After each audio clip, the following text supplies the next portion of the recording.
Morning everyone. Last time पे हम लोगों ने पढ़ा था बिजनेस प्रिंसिपल, हम लोगों ने स्टार्ट कर दिया था और बेसिकली हम लोगों ने 3 कंसेप्ट पढ़े थे, that were going concern concept, accrual concept and consistency concept. हमने बताया था लास्ट टाइम पे कि ये जो 3 होते हैं ये बेसिक कंसेप्ट होते हैं। तो आगे आज हम लोग पढ़ने वाले हैं other concept. So let's begin.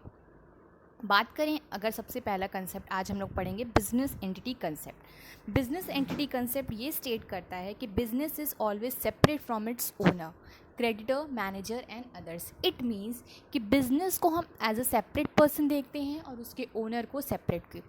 दोनों मर्ज नहीं होते, both are not referred to as a single unit but are segregated with each other.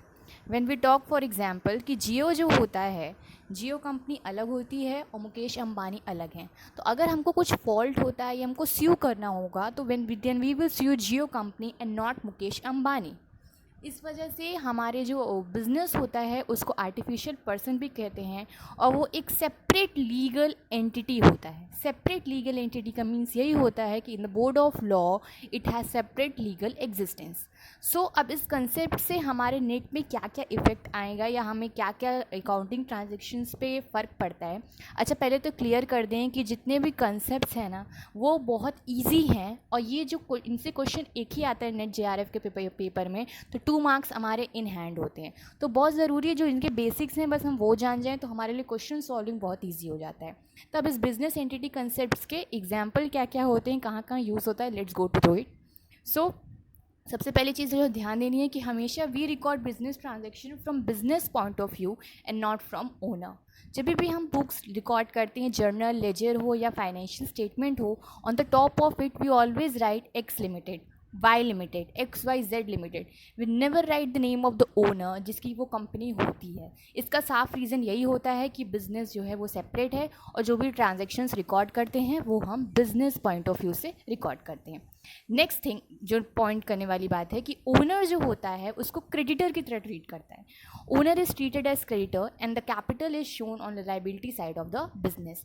जब भी बैलेंस शीट बनती है उसके लाइबिलिटी साइड में हम कैपिटल को दिखाते हैं। इसका रीज़न यही होता है क्योंकि ओनर को हम आउटसाइडर ट्रीट करते हैं और जो उसने मनी इन्वेस्ट किया होता है उसको हम एज अ लोन ट्रीट करते हैं। इसी का रीज़न है कि हमें इंटरेस्ट ऑन कैपिटल को एज एक्सपेंस दिखाना पड़ता है और इंटरेस्ट ऑन ड्राइंग को एज अ इनकम। सो इसको बेटर इलिस्ट्रेट करने के लिए यहाँ पे एक डायग्राम बना है। So let's go through it. What is the diagram says. Mister x हैं, मिस्टर एक्स ने यहाँ पे कैपिटल लगाया एक्स लिमिटेड में। तो जब इन्होंने कैपिटल लगाया तो जब हम एक तरीके से हम बनाते हैं बुक्स किसके पॉइंट ऑफ व्यू से, एक्स लिमिटेड के पॉइंट ऑफ व्यू से। सो एक्स लिमिटेड में कैपिटल इन्वेस्ट हुआ, मतलब एक्स लिमिटेड ने लोन लिया किससे, मिस्टर एक्स से। तो हम कभी भी जब भी लोन लेते हैं तो हमको उसका इंटरेस्ट पे करना पड़ता है। यही रीज़न है कि एक्स लिमिटेड को मिस्टर एक्स को क्या पे करना पड़ रहा है, इंटरेस्ट ऑन कैपिटल। तो जब हम इंटरेस्ट ऑन कैपिटल पे करेंगे तो वो हमारा एक्सपेंस होगा। यही रीज़न है कि इंटरेस्ट ऑन कैपिटल को एज अ एक्सपेंस ट्रीट किया जाता है और कैपिटल को लोन की तरह ट्रीट किया जाता है। इसीलिए इसकी जनरल एंट्री होती है interest on capital account debited to capital account. Now moving to the next about the drawing. Drawing की बात करें तो इसका जस्ट अपोजिट केस हो जाता है कि मिस्टर एक्स क्या करते हैं, एक्स लिमिटेड से पैसा निकाल रहे हैं। उस ऊपर वाले केस में क्या कर रहे थे, इन्वेस्ट कर रहे थे। इस वाले केस में क्या कर रहे हैं, पैसा निकाल रहे हैं।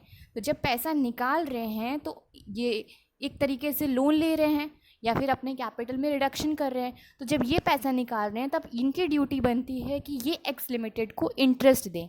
तो जब हमको मिलेगा, मतलब बिजनेस को पैसा मिलेगा, then it would be regarded as income.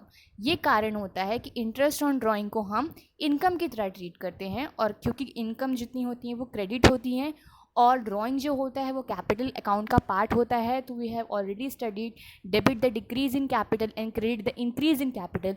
That's why drawing account is debited to interest on drawing account. इसकी जनरल एंट्री होती है। So I hope you got the clear कि बिजनेस एंटिटी कंसेप्ट रीज़न होता है कि why capital is being treated as a liability and why interest on drawing is treated as income और interest on capital is treated as expense. And the last point important in this concept, ये जो applicable होता है वो सारे form of business पे applicable होता है, that is sole proprietorship, partnership और company. Now moving to the next, money measurement concept. जब मनी मेजरमेंट की कंसेप्ट की बात करते हैं तो नेम स्टेट करता है कि सारे ट्रांजैक्शंस वही रिकॉर्ड होंगे जो कि मॉनेटरी टर्म्स में हम मेजर कर सकते हैं, और कोई भी ट्रांजैक्शन रिकॉर्ड नहीं करता। तो इसका यही ड्रॉबैक भी आता है जो नेट के एग्जाम्स में पूछता है, हमने क्वेश्चन भी ऐड ऑन किया है इसके लेके, कि इसका सबसे बड़ा ड्रॉबैक यही होता है कि no matter how much relevant an event is, if it can't be expressed in monetary terms it will not be recorded. Example के पॉइंट ऑफ व्यू से मैंने बताया है कि अगर मैनेजर और एम्प्लॉयर के बीच में क्वारल हो जाए और स्ट्राइक हो जाए मार्केट में, या कोई भी कॉम्पिटिटर की पॉलिसीज़ हो जाएं, वो हम रिकॉर्ड नहीं कर सकते। ठीक है, क्यों? क्योंकि हाँ वो मॉनेटरी टर्म्स में मेजर नहीं हो सकती, मनी में मेजर नहीं हो सकती। यही रीज़न है कि हम उसको रिकॉर्ड नहीं कर पाते। That is the biggest drawback of money measurement concept, और यही कभी कभी नेट के एग्जाम्स में पूछा भी है। दिसंबर 2018 में भी एक क्वेश्चन आया है, मैंने क्वेश्चन अटैच किया हुआ है। After discussing this topic we will discuss that also. Okay, moving to the next. अब इसका बेनिफिट क्या है? बेनिफिट ये होता है कि हमको एक कॉमन होमोजीनियस यूनिट मिल जाती है जिसमें हम बहुत सारे ट्रांजैक्शंस रिकॉर्ड कर सकते हैं, प्लस रिलेवेंट होती है, सिंपल होती है और अंडरस्टैंडेबल होती है। जैसे एग्जांपल, हमने 550,000 का कैश लिया, 10 kg of raw material purchase किया, 10 चेयर परचेज की, 5 मशीन परचेज की। It can't be recorded until and unless it is express in money. तो यही रीज़न होता है कि हमको मनी में इसको एक्सप्रेस करना पड़ता है, और फिर हम इसको कॉमन यूनिट में एक्सप्रेस करते हैं। जैसे कैश का 550,000 हो गया, रॉ मटेरियल का 25,000 हमने एज्यूम कर लिया, चेयर्स का 1500 और मशीन्स का 3 लाख। अब क्योंकि कॉमन यूनिट हो गया जो कि मनी है, तो हम उसको प्रॉपरली रिकॉर्ड कर सकते हैं। इसीलिए money measurement concept states that only those transaction will recorded in the books of account which can be expressed in monetary terms. Okay, moving to the next. Accounting period concept. Accounting period concept क्या बोलता है? सबसे पहली चीज़ तो जो most important है कि हमने सबसे पहला कंसेप्ट पढ़ा था गोइंग कंसर्न कंसेप्ट, जो बोलता है बिजनेस लॉन्ग टाइम पे चलता रहेगा। फिर यहाँ पे प्रॉब्लम आ जाती है हमारे यूज़र्स के लिए कि अगर बिज़नेस लॉन्ग टाइम तक चलता ही रहेगा, एंड ही नहीं होगा, तो हमें बीच बीच में प्रॉफिट की या कोई और इन्फॉर्मेशन पता करनी हो तो वो कैसे पता करेंगे? तो इसको सॉर्ट आउट करने के लिए हम लोग मतलब अकाउंटेंट्स ने ये डिसाइड किया कि नहीं, कुछ पर्टिकुलर टाइम पीरियड के बाद प्रॉफिट को दिखाना ज़रूरी है, उसको रिप्रेजेंट करना ज़रूरी है। इसलिए हमारा अकाउंटिंग पीरियड कंसेप्ट इंट्रोड्यूस हुआ। तो क्या स्टेट करता है? सबसे पहली चीज़, due to going concern concept business continue to exist for very long period, business transaction can not be recorded only when it is wound up। सो इसके लिए क्या यूज़ हुआ? The users are reluctant to know the profit after frequent interval. इसीलिए उन्होंने बोला कि this concept states that there should be fixed interval time for measurement of profit of business. ठीक है, एक फिक्स इंटरवल होना चाहिए। ऑब्वियसली हम लोग लाइफ भी जी रहे हैं, हमारी पर्सनल लाइफ में या प्रैक्टिकल लाइफ में भी हमारे एक पर्टिकुलर कैलेंडर ईयर चलता है। उसी तरह हमारे बिजनेस में या हमारे उसमें कॉरपोरेट वर्ल्ड में भी एक पर्टिकुलर बिजनेस टाइम पीरियड चलता है कि उस पर्टिकुलर टाइम पीरियड के बाद हमको अपने प्रॉफिट दिखाने होते हैं, फाइनेंशियल स्टेटमेंट रिप्रेजेंट करना होता है। तो यूजुअली क्या होता है कि 12 month is usually adopted as accounting period as per income tax. अब हमारा अकाउंटिंग पीरियड यूजुअली क्या होता है? यूजुअली बात करें, कंफर्म नहीं, यूजुअली क्या होता है? अप्रैल 1 से 31 मार्च तक।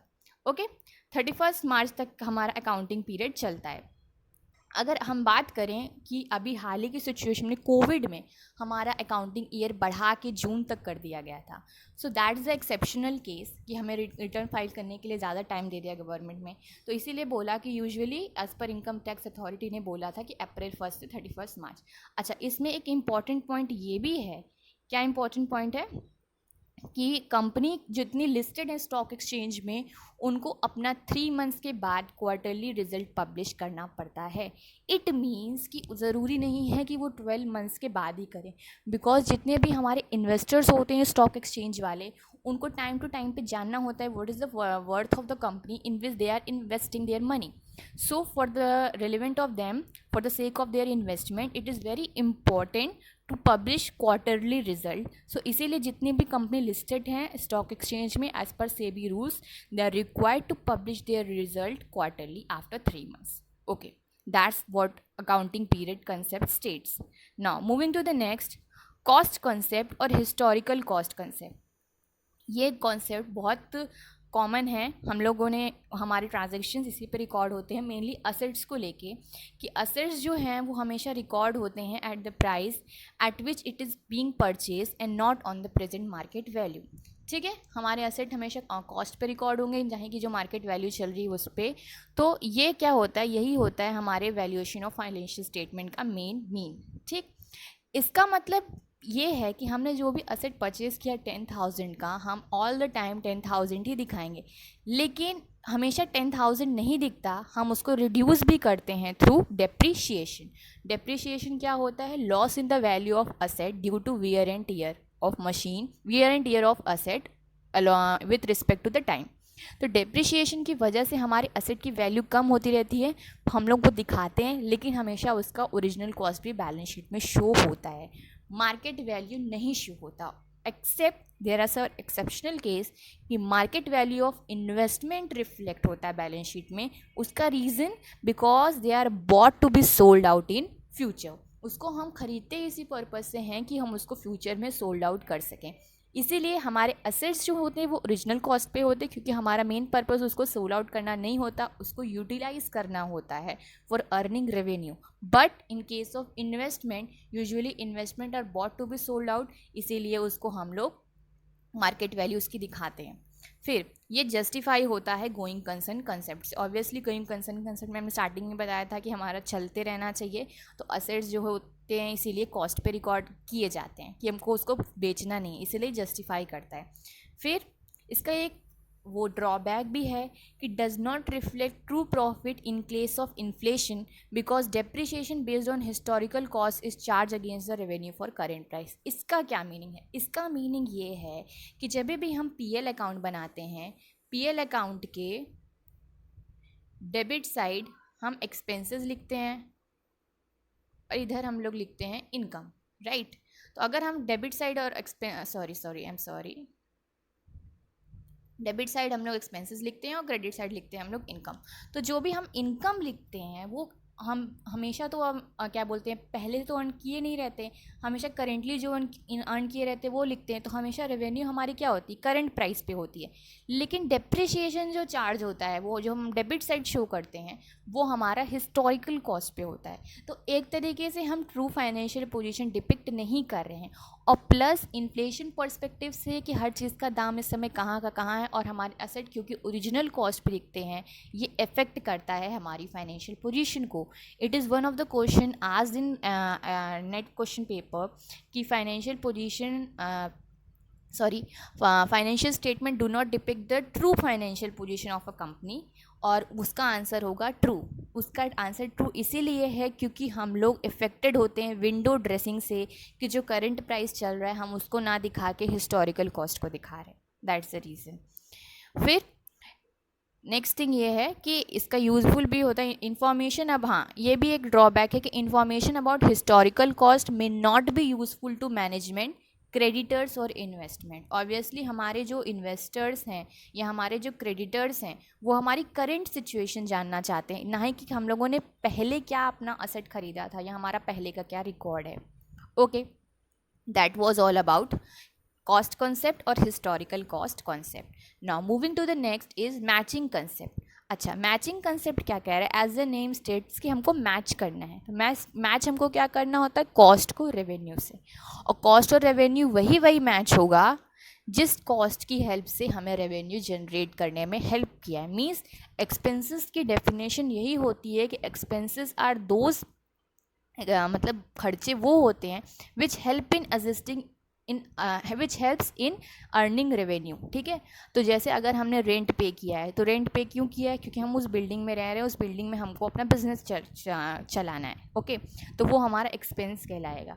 इसी तरीके से हमारी फैक्ट्री का रेंट हो गया, पावर हो गया, इलेक्ट्रिसिटी हो गया, they all are charge expense. The reason behind it because हम फैक्ट्री में वर्कआउट कर रहे हैं, उसमें हमारा बिजनेस कैरी ऑन होगा, तो हमारी डिफरेंट जगह से अर्न आएगा, इनकम आएगी। तो दैट्स द रीज़न कि जो होता है कॉस्ट जो होता है वो हमारा एप्लीकेबल हुआ, मतलब मैच होता है हमारे रेवेन्यू से।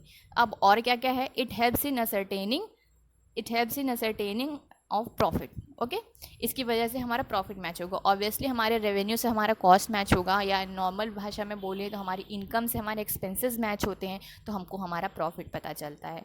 फिर ऑल द, हाँ सबसे इम्पॉर्टेंट पॉइंट ये है कि all the expenses whether paid or not but help in revenue generation are being recorded. जैसे कि हम लोगों ने एक्रूअल में पढ़ा था, प्रीपेड एक्सपेंस हो गया, ठीक है, प्रीपेड हो गया, या प्रीपेड नहीं, आउटस्टैंडिंग हो गया। आउटस्टैंडिंग मीन्स होता है ड्यू है लेकिन हमने पे नहीं किया। इट मीन्स कि वो इस ईयर के लिए हमारे बेनिफिशियल था लेकिन हमने पे नहीं किया, लेकिन हम उसको इस ईयर ही रिकॉर्ड करेंगे, ना कि next year. So that's the reason, यही रीज़न होता है कि prepaid expenses are being deducted and outstanding expenses are added. Means जो हमारे एक्सपेंसेस होते हैं उनकी अगर हम बात करें तो वो हम अगर सॉल्व करते हैं प्रॉफिट एंड लॉस अकाउंट, तो जो भी हमारा एक्सपेंस होता है उसमें से हम प्रीपेड को डिडक्ट कर देते हैं। डिडक्ट क्यों कर देते हैं, उसका रीज़न क्या होता है, क्योंकि प्रीपेड हमने एडवांस में पे कर दिया, उसका बेनिफिट हमको इस ईयर डिराइव होगा नहीं, नेक्स्ट ईयर डिराइव होगा, इस वजह से हम उसको क्या कर देते हैं, डिडक्ट कर देते हैं। लेकिन वहीं अगर आउटस्टैंडिंग एक्सपेंसेस की बात करते हैं तो वो हमने पे नहीं किया है लेकिन वो हमको हेल्प आउट करेगा, इसीलिए हम उसको क्या कर देते हैं, add. Okay, that's why it is being added. Okay, now moving to the next. Okay, moving to the next. It is the core principle of accrual concept. यही जो मैंने अभी जस्ट ऊपर बताया कि एक्रूअल कंसेप्ट इसी पे चलता है, इसकी वजह से मैचिंग कंसेप्ट आया है। ये प्रीपेड एक्सपेंसेस और आउटस्टैंडिंग एक्सपेंसेस को हमारा ऐड करना, डिडक्ट करना, वही सेम चीज़ इनकम के साथ भी होती है कि इनकम अगर एक्रू हुई है और हमको रिसीव नहीं हुई है तो हम उसको ऐड ऑन कर देते हैं क्योंकि वो इस ईयर की इनकम है। वहीं अगर हमको इनकम एडवांस में रिसीव हो गई हो लेकिन हम उसको डिडक्ट करना पड़ता है, क्यों, क्योंकि हमने उसके लिए इस साल मेहनत नहीं की। तो that's all about matching concept, कि सिर्फ वही चीज़ें रिकॉर्ड होंगी जो इस पर्टिकुलर ईयर की हैं। Okay, moving to the next. Moving to the next is dual aspect concept. Dual aspect concept is क्या बोलते हैं, एसेंस ऑफ अकाउंटिंग। इसी से हमारे अकाउंटिंग इक्वेशन निकल के आती है। ये क्या बोलता है, as per this concept every transaction recorded has two aspect, sorry, every transaction recorded has two aspects. Okay, जब टू एस्पेक्ट्स की बात करें तो that is debit and one is credit. Okay, तो हमारा इसीलिए उसी पे बेस्ड होता है हमारा प्रिंसिपल, और हम उसको कहते हैं double entry system. Okay, double entry system. तो उससे हमारी अकाउंटिंग इक्वेशन निकल के आती है, asset is equals to capital plus liability, या capital is equals to asset minus liability. और ये अकाउंटिंग इक्वेशन बहुत इम्पॉर्टेंट है नेट के पर्सपेक्टिव से। इसका रीज़न क्योंकि बहुत बार हमारे में अकाउंटिंग इक्वेशन घुमा के क्वेश्चन पूछता है which one of the following is true. So अगर हमको याद है तो ऑब्वियसली हम लोगों ने LHS RHS का रूल पढ़ा है मैथ्स में, और नहीं भी पढ़ा है तो सिंपल सी बात है, एक को इधर ले आओ एक को उधर आओ, प्लस माइनस वो मैनेज हो जाता है। तो वो बताता है कि asset is equals to capital plus liability, और capital is equals to asset minus liability. और हर ट्रांजैक्शन का दो फोल्ड होता ही है, डेबिट और क्रेडिट। मतलब अगर हम कोई भी ट्रांजैक्शन कर रहे हैं तो ऐसा नहीं होता कि सिर्फ एक अकाउंट का रोल हो। जैसे हमने कैश पे किया राम को, तो Ram account debited to cash, क्योंकि कैश हाथ से चला गया, credit what goes out, and RAM is a personal account, the debit the receiver. That's how the general entry works. तो इसका मेन चीज़ है कैपिटल। ऐसा फिर लास्ट में हमारा ये जो इक्वेशन निकल कर आता है, इसका मैंने मीनिंग भी यहाँ एक्सप्लेन किया है कि this accounting equation is derive from this principle. It means all assets are valued by total capital invested in business and liability created to purchase. इसका मीन्स क्या होता है, हमारा बिजनेस का पर्पस ही यही होता है कि हम ज़्यादा से ज़्यादा असेट जनरेट कर सकें। तो असेट कैसे जनरेट होगा, पैसे से। तो वो पैसा या तो हमारे ओनर ने लगाया या हमने बाहर कहीं से क्रिएट किया या बाहर से जनरेट किया। तो जो कैपिटल होता है वो हमारी इनसाइडर लाइबिलिटी होती है। कैपिटल क्या होता है, इनसाइड लाइबिलिटी होती है, और हमारी लाइबिलिटीज़ क्या होती हैं, वो आउटसाइड लाइबिलिटीज़ होती हैं। इसका मतलब कैपिटल क्योंकि हमारा ओनर लगाया रहता है, इसकी वजह से वो इक्विटी में जाता है, और हमारी जो लाइबिलिटीज़ होती हैं वो हमारी थर्ड पार्टीज़ कोई लगाया रहता है, इसकी वजह से उसको आउटसाइडर लाइबिलिटी माना जाता है। तो या तो पैसा घर से आता है या तो पैसा बाहर से आता है, वही रीज़न है कि और उसी से हमारा सारे घर के खर्चे और हमारे घर के सामान आते हैं। तो वही चीज़ हमारी अकाउंटिंग के दुनिया में भी एप्लीकेबल होता है कि जो हमारे असेट्स होते हैं वो उसका मतलब होता है कैपिटल प्लस लाइबिलिटी, मतलब इधर the funds are generated by the owner और by the outside third party. Now, one of the last point is the increase or decrease in one side is always being balanced by the other and equation remains always balanced. So that's the essence of accounting, that is the meaning of accounting कि हमेशा एक side अगर increase या decrease होगा तो वो counter balance हो जाएगा अपने सेकेंड साइड से और इक्वेशन हमेशा बैलेंस्ड रहेगी. That's what dual aspect concept is all about. Okay, ये थे हमारे कंसेप्ट्स जो कि हम लोगों ने पढ़े. 3 कंसेप्ट हम लोगों ने पहले पढ़े थे, गोइंग कंसर्न, एक्रूअल और कंसिस्टेंसी, और हम लोगों ने बाकी कंसेप्ट्स आज पढ़े जो कि बिजनेस एंटिटी थे, मनी मेजरमेंट कंसेप्ट था, अकाउंटिंग पीरियड कंसेप्ट था और कॉस्ट कंसेप्ट था, मैचिंग एंड डुअल एस्पेक्ट्स 6. तो टोटल 9 हमने कंसेप्ट पढ़े. नाउ अब हम पढ़ेंगे कन्वेंशन. कन्वेंशन पढ़ने से पहले उसकी मीनिंग क्लियर करते हैं कि कन्वेंशन की मीनिंग क्या होती है. customs or generally accepted practices which is accepted either by general agreement or common consent among accountant. मतलब जनरल प्रैक्टिसेस से ऐसा नहीं कि किसी लॉ में लिखा था या किसी बुक्स में यूनिफॉर्मली मेंशन्ड था. जनरल प्रैक्टिस करते करते हमारा ये जो है वो एक्सेप्टेबल हो गया. सबसे पहले बात करेंगे हम कन्वेंशन ऑफ फुल डिस्क्लोजर की. That's our first concept, convention of full disclosure. As the name states कि हमको फुल्ली डिस्क्लोज कर देनी है जितने भी हमारे सिग्निफिकेंट इन्फॉर्मेशन हैं. और इन्फॉर्मेशन किससे रिलेटेड होनी चाहिए, related to economic affairs of a company. तो और ये हमारे जितने भी रिलेवेंट यूज़र्स होते हैं बिज़नेस के उनके लिए बहुत ही यूज़फुल होती है. इसीलिए उनके लिए हमें बहुत इम्पॉर्टेंट है कि ये सारी इन्फॉर्मेशन फुल्ली डिस्क्लोज हो जाए. नेक्स्ट अगर हम लोग बात करते हैं सेकेंड पॉइंट की, सेकेंड पॉइंट स्टेट करता है कि provision has been made to disclose all the relevant information. इसके लिए स्पेशल प्रोविज़न बना है कि क्या हमें डिस्क्लोज़ करना चाहिए और क्या नहीं डिस्क्लोज़ करना चाहिए. तो अगर बात करें, items not mentioned in profit and loss account are being disclose in balance sheet as a form of footnote, जैसे कि कंटिजेंट लायबिलिटी. अच्छा हाँ, ये क्वेश्चन पूछा जाता है कि contingent liability is shown in balance sheet due to, इसका आंसर यही है convention of full disclosure. Contingent liability क्या होती है हम बताते हैं.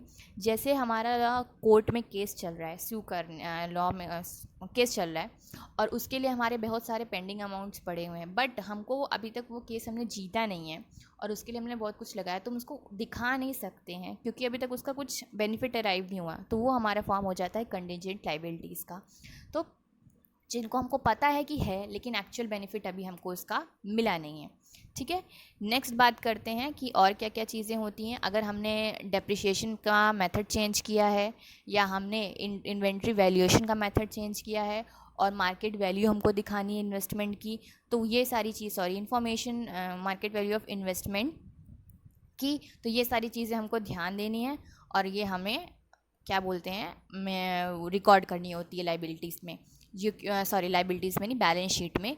और ये सारी चीज़ें मेंशन नहीं होती हमारे पीएल अकाउंट में, लेकिन तब भी हमको दिखानी पड़ती है due to disclosure concept. Okay, next point states कि only sufficient information related to matter of interest is disclosed and not the secret information. Doesn't mean कि हम अपने बिजनेस की पॉलिसी भी डिस्क्लोज कर दें, ये कभी नहीं बोला जाता बिजनेस में, क्योंकि हमको हमारे कॉम्पिटिटर्स का भी ध्यान देना है, मार्केट पोजीशन का भी ध्यान देना है. तो हम खाली उतनी ही इन्फॉर्मेशन डिस्क्लोज करेंगे जितनी सफिशिएंट हो हमारे यूज़र्स के लिए, उससे ज़्यादा इन्फॉर्मेशन हम डिस्क्लोज नहीं कर सकते. तो मेन चीज़ इसका नेट के एग्ज़ाम में तो यही है कि कंटीजेंट लायबिलिटी को दिखाना और चेंज इन डेप्रिसिएशन मेथड को दिखाना, इन्वेंट्री का अगर हमने मेथड चेंज किया हो, इन्वेस्टमेंट का, information is a wrong word, यहाँ इन्वेस्टमेंट होगा, तो यहाँ पे हम उन सारी चीज़ों को दिखाएंगे. तो ये चीज़ें हमें ध्यान देनी है about what, that's all about convention of full disclosure. अब बात करते हैं कन्वेंशन ऑफ मटेरियलिटी की. मटेरियलिटी ये बोलता है, सबसे पहली चीज़ तो ये एक्सेप्शन है to convention of full disclosure. इसका मतलब ये है कि फुल डिस्क्लोजर ने जैसे फर्स्ट टाइम में बोल दिया कि सब कुछ डिस्क्लोज कर दो, ठीक है, तो मटेरियलिटी बोलता है नहीं, हर चीज़ मत डिस्क्लोज करो, जितनी चीज़ें इंपॉर्टेंट हैं बस वही चीज़ डिस्क्लोज करो, हर चीज़ डिस्क्लोज करना ज़रूरी नहीं है। तो क्या चीज़ इंपॉर्टेंट है, let's see that items having insignificant effect or being irrelevant to the user is not being disclosed। अगर हम लोग जैसे बिजनेस स्टार्ट कर रहे हैं और हमने क्रेडिटर को मतलब डेटर को पैसा देने के लिए हम कितनी मेहनत करके गए और पैसा लेके आए, that's such irrelevant point. Convince charge कितना लग गया हमको वहाँ तक पहुँचने में, that's irrelevant for both parties, तो उसको हम डिस्क्लोज नहीं करेंगे। अच्छा, अमेरिकन अकाउंटिंग एसोसिएशन ने क्या बोला है, an item should be regarded as material if there is a reason to believe that knowledge और it would influence decision of informed investor. जैसे मैंने पहले ही बताया कि अगर उसके डिसीजन मेकिंग में वो चीज़ हेल्पफुल है, जैसे कोई हमारे कंपनी में इन्वेस्ट करना चाहता है तो हमको पहले उसको बताना पड़ेगा कि हमारी लिक्विडिटी पोजीशन क्या थी बिजनेस की, या हम पे करने लायक हैं नहीं, अगर हम किसी को लोन दे रहे हैं तो हम लोन ले रहे हैं तो हम पे करने लायक हैं कि नहीं, हमारी पावर है कि नहीं उस डेट को रिजॉल्व करने की, हमारी लिक्विडिटी पोजीशन क्या है, वो चीज़ रिलेवेंट है।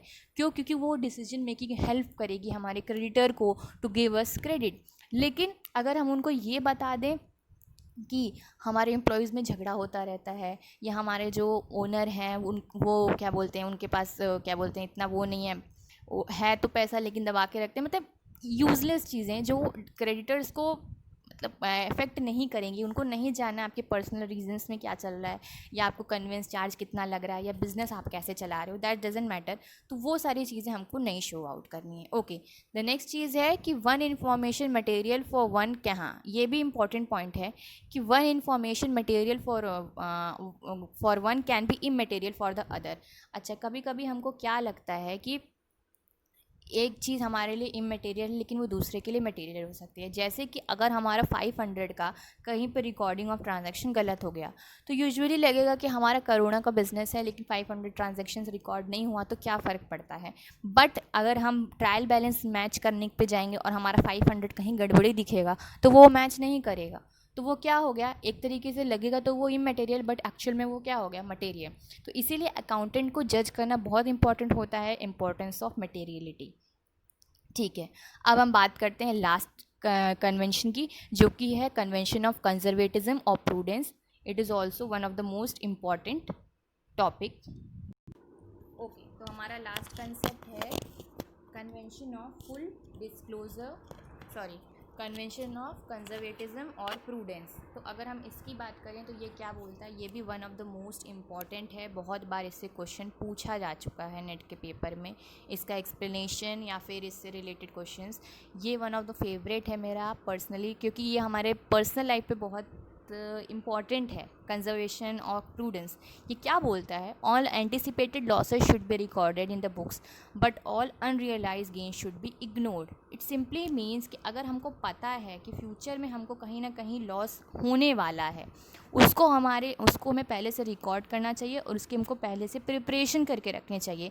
जबकि हमें जब तक गेन रियलाइज़ नहीं हो वो तब तक रिकॉर्ड नहीं होना चाहिए, तब तक उसको इग्नोर करना चाहिए। जैसे प्रैक्टिकल लाइफ में हमको पता है कि हमको लाइफ में आगे कहीं ना कहीं कुछ ना प्रॉब्लम हो जाती है, जैसे डिज़ास्टर मैनेजमेंट में हमको पता है कि कहीं अगर वो फ्लड प्रो, जैसे बिहार का पता होता है कि फ्लड प्रोन एरिया है तो उसके लिए डिज़ास्टर फंड ज़्यादा बनाना चाहिए गवर्नमेंट को, क्योंकि पता है कहीं ना कहीं कि ऐसे सिचुएशन अराइज़ होती है।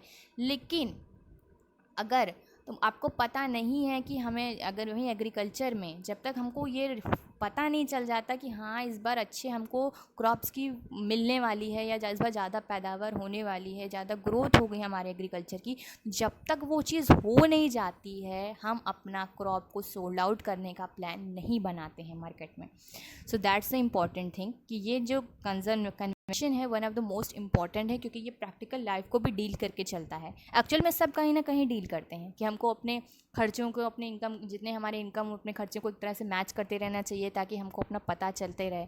सारे मैच करते हैं लेकिन ये one of the most prestigious या रिलेवेंट मानते हैं according to me, I am not saying about others. Okay, what it says else that provision is made for all the known liability and losses even though amount can not B known। जितने भी हमें liabilities पता हैं, जैसे कि debtors के लिए हम हमेशा प्रोविजन बनाते हैं, हमको डेटर्स पे भरोसा नहीं होता कि डेटर्स हमें पैसा पे करेंगे, तो हमें उसके लिए बना के, ठीक है। तो प्रोविज़न, हम सबसे पहली चीज़ हम प्रोविज़न बनाते हैं। प्रोविज़न बनाते हैं किसके लिए? हमारी सारी नोन लाइबिलिटीज़ के लिए, ठीक है। जबकि हमको उसका अमाउंट पता नहीं होता, हम एक एस्टिमेट कर लेते हैं कि शायद हमारे इतने डेटर्स जो होते हों वो बैड निकल जाएँ, बैड डेट्स हो जाए, तो हम उनके लिए प्रोविज़न बना लेते हैं। दूसरी चीज़ हम क्या करते हैं, closing stock is valued at cost price or realisable value whichever is less. इसका क्या रीज़न होता है कि जो क्लोजिंग स्टॉक होता है वो हमारे नेक्स्ट ईयर का ओपनिंग स्टॉक होता है और हमें उसको बेचना होता है, फाइन, हमें उसको बेचना होता है। तो अगर हम अपनी कॉस्ट जितना कम दिखाएं उतना हमें ज़्यादा बेनिफिट होगा, क्योंकि हम उस हिसाब से रेवेन्यू सेट करेंगे और हमें ज़्यादा प्रॉफिट मार्जिन मिलेगा। तो अगर उसका कॉस्ट प्राइस लेस है तो वो दिखाएंगे, एल्स अगर हमें उसकी मार्केट वैल्यू लेस होगी तो वो हमें बुक्स में शो करनी पड़ेगी, ताकि हमें लॉस कम से कम फेस करना पड़े। यही हमारा कन्वेंशन का, कंजर्वेटिज्म का मेन चीज़ क्या, कंजर्व करना। क्या चीज़ कंजर्व करना? लेस लॉस को, प्रॉफिट को कंजर्व करके रखना, लॉस को कम से कम रियलाइज़ करवाना। दूसरी चीज़ क्या है, joint life policy is shown only at it surrender value as against the amount paid. Surrender value हम लोगों को पता है कि जब भी हमारी पॉलिसी अगर इन बिटवीन लेस करनी पड़ती, लैप्स कर सकती है, तो जो वैल्यू इंश्योरेंस कंपनी को पे करना होता है वो सरेंडर वैल्यू होता है। तो जॉइंट लाइफ पॉलिसी को हमेशा उसकी सरेंडर वैल्यू पे दिखाया जाता है कि हाँ, अगर ये इस पर ख़त्म हो गया तो हमें उसको पे करना पड़ेगा, ना कि जो अमाउंट वो पे करती है उस पर। फिर नेक्स्ट बात करें, provision for pending law suit case in which may be either in its favour. अच्छा हाँ, वही जो कंटिजेंट लाइबिलिटी की बात कर रहे थे कि अगर हमारे ऊपर लॉ का केस चल रहा है, क्या बोलते हैं, कोर्ट में, और उसके पैसा चाहिए, तो उसके लिए भी हमें प्रोविज़न बना के रहना पड़ता है। नो मैटर, क्या पता वो केस हमारे फेवर में हो चाहे ना हो, हम हार भी सकते हैं, जीत भी सकते हैं, लेकिन हमको उसके लिए प्रोविज़न बनाना पड़ता है। तो ये रीज़न होता है कि हमें प्रिपेयर रहना चाहिए पहले से हमारे लॉसेस को लेके। So that what is conservatism convention is all about. तो 3 कन्वेंशन होते हैं हमारे। फुल डिस्क्लोजर, मतलब फुल्ली डिस्क्लोज करो। मटेरियलिटी, उतना ही डिस्क्लोज करो जितना मटेरियल है। और प्रूडेंस, मतलब सारे लॉसेस को पहले ही रिकॉर्ड करके रखना चाहिए, लेकिन गेन्स को तब तक मत रिकॉर्ड करो until and unless they are being realise. So that was concepts and convention all about. अच्छा, इसके नीचे कुछ क्वेश्चंस हैं जो हमने लास्ट 8 ईयर्स की, मीन्स 2012 से लेकर 2020 तक कंपाइल करके नीचे लिखा है। इसको एज अ होमवर्क हम देना चाहते हैं कि पहले आप लोग खुद से सॉल्व करो, खुद से इसको निकालने का ट्राई करो, then in the next turn we will discuss the answer. और 1-2 क्वेश्चन और है जो इसमें अटैच नहीं हो पाए, लेकिन वो इम्पॉर्टेंट हैं पढ़ने के पॉइंट ऑफ व्यू से, तो उसको भी हम मेंशन कर देंगे। Okay, that's it, thank you.